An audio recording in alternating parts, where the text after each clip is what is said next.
Assalamualaikum warahmatullahi wabarakatuh. Kami dari kelompok 5. Di sini kami akan mempresentasikan mengenai kelenjar tiroid.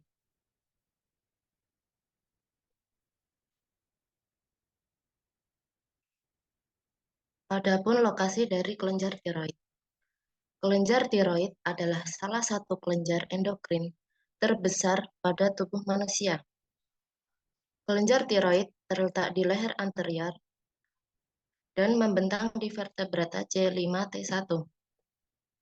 Terdiri dari dua lobus, yaitu lobus kanan dan lobus kiri, yang dihubungkan oleh tanah genting sentral di bagian anterior dan menghasilkan penampilan berbentuk kupu-kupu.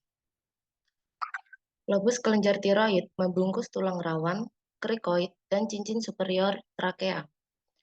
Kelenjar ini terletak di dalam kompartemen visceral leher bersama dengan trakea, esofagus, dan faring.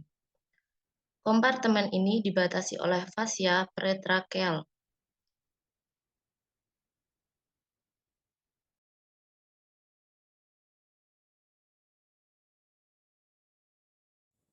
Selanjutnya ada hormon. Sebagai sistem endokrin, tiroid akan memproduksi dan melepaskan hormon berikut. Yang pertama ada tiroksin atau T4. Tiroksin adalah hormon utama yang dibuat dan dilepaskan oleh tiroid. Meskipun tiroid memanfaatkan hormon ini secara maksimal, hal ini tidak banyak berpengaruh pada metabolisme.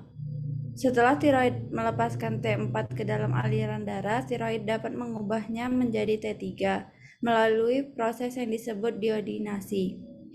Kemudian ada triodotironin. Tiroid menghasilkan jumlah T3 yang lebih sedikit dibandingkan T4, namun memiliki efek yang jauh lebih besar pada metabolisme dibandingkan T4. Selanjutnya ada membalikan triodotironin atau RT3. Tiroid menghasilkan RT3 dalam jumlah yang sangat kecil, membalikan efek T3.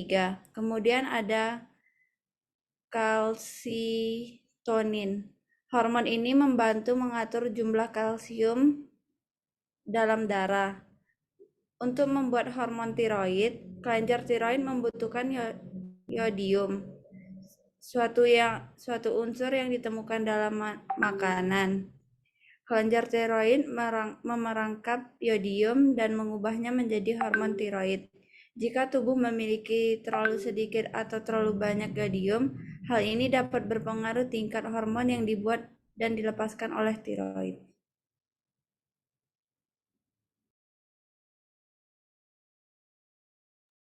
Selanjutnya fungsi hormon tiroid. Seperti yang sudah dijelaskan tadi, T3 yang kita kenal dengan triodotironin adalah bentuk yang poten yang punya efek biologis lebih tinggi dan lebih optimal pada tubuh kita. Sedangkan T4 efek biologisnya lebih minim. Namun, sekitar 80% memang lebih banyak disintesis di tubuh kita. Nah, T4 ini dapat dikonversi atau dapat dirubah menjadi T3 yang punya efek biologis lebih dominan pada tubuh kita. Caranya yaitu, T4 dapat dikonversi ke dalam T3, biasanya ketika sudah berada di jaringan-jaringan polimer, misalnya pada jaringan hepar ataupun ginjal. T4 dapat dikonversi menjadi T3 dengan cara melepaskan satu iodiumnya atau mengalami proses iodinasi. Kemudian, T3 ini akan binding ke reseptornya atau reseptor pengikat, di mana reseptor ini letaknya di dalam nukleus dari sel. Selanjutnya, T3 tersebut akan menuju ke reseptornya. Jika sudah melekat di sana, maka akan menyebabkan transkripsi gen yang ujung-ujungnya akan meningkatkan sintesis dari berbagai protein baru. Dari berbagai sintesis protein-protein baru ini, juga begitu banyak mekanisme aksinya yang ternyata bisa mempengaruhi pertumbuhan, neurogenesis, metabolisme, dan juga kardiovaskular. Yang pertama, jika mempengaruhi pertumbuhan, secara khususnya akan mempengaruhi pada bagian tulang, yaitu meningkatkan osteogenesis dan juga osifikasi tulang. Maka dari itu, ketika anak-anak dengan hipotiroid atau defisiensi dari hormon tiroid, maka pertumbuhannya tidak akan optimal dan malah akan tampak lebih kecil dibandingkan anak-anak seusianya. Yang kedua, adanya neurogenesis. Ternyata hormon tiroid ini juga mempengaruhi perkembangan sistem saraf pusat kita, khususnya dalam proses pengantaran impuls. Yang ketiga, metabolisme yang berguna untuk meningkatkan basal metabolisme dan juga termogenesis. Dan yang terakhir, kardiovaskular, di mana dapat meningkatkan kekuatan kontraksi otot jantung dan juga meningkatkan cardio output.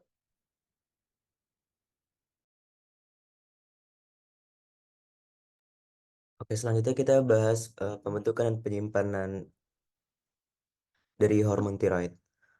Eh, Pertama-tama itu ada di sini iodida yang berasal dari aliran darah itu akan masuk ke dalam sel melalui suatu struktur yaitu natrium iodida symporter.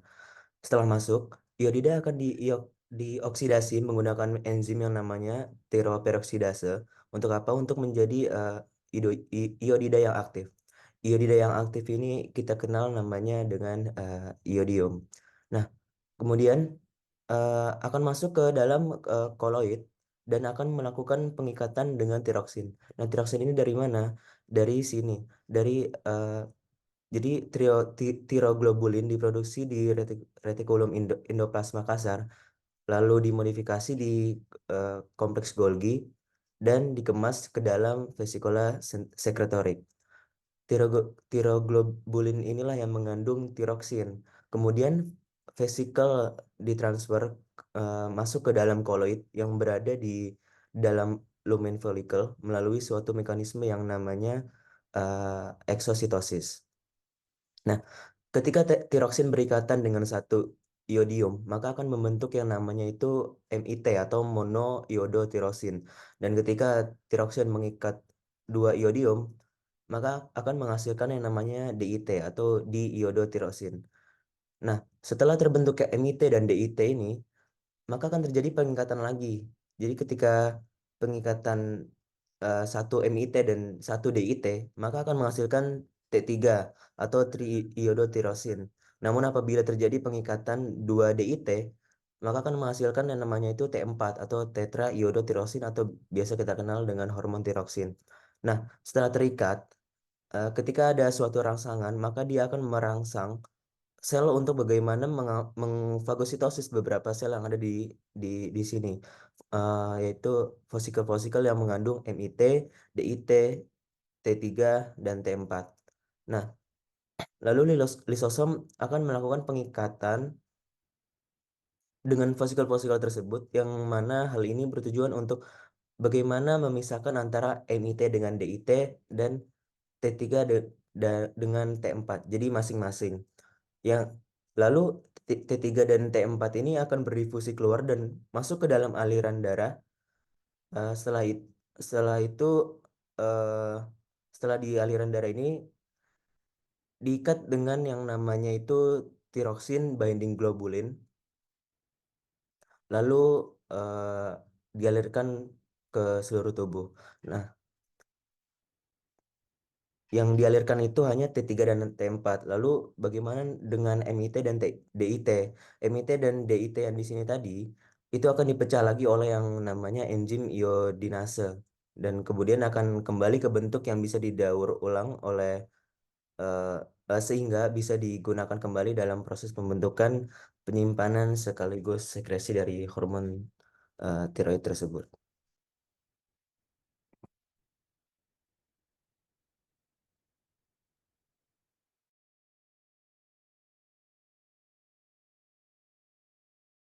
Baik, selanjutnya kita akan membahas tentang pelepasan pada RH atau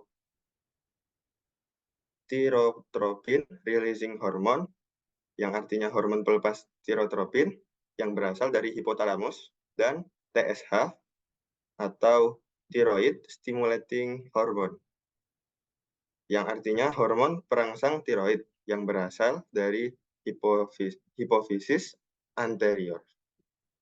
Awal mula terjadinya proses kontrol sekresi hormon tiroid adalah ketika kadar T3 dan T4 dalam darah rendah dan laju metabolisme yang terjadi dalam tubuh juga rendah. Hal tersebut menstimulasi hipotalamus untuk mensekresikan hormon TRH atau hormon pelepas tirotropin. Selanjutnya, TRH akan memasuki vena portal hipofisis dan mengalir ke hipofisis anterior, di mana TRH akan merangsang tirotrof untuk mensekresi TSH atau hormon perangsang tiroid. Selanjutnya, TSH akan merangsang hampir semua aspek aktivitas sel folikel tiroid, termasuk perangkap iodida, sintesis dan sekresi hormon, dan pertumbuhan sel-sel folikel. Sel folikel tiroid melepas T3 dan T4 ke dalam darah sampai laju metabolisme kembali menjadi normal. Persentase T3 dan T4 yang dihasilkan adalah T3 sebanyak 20% dan T4 sebanyak 80%. Ketika kadar T3 mengalami peningkatan, maka akan terjadinya penghambatan pelepasan TRH dan TSH yang kita sebut dengan penghambatan umpan balik negatif atau negatif feedback. Selanjutnya.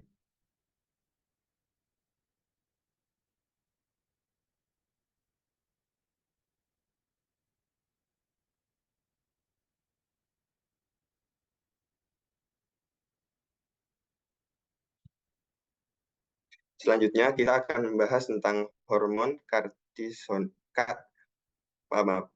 Selanjutnya kita akan bahas tentang hormon kalsitonin.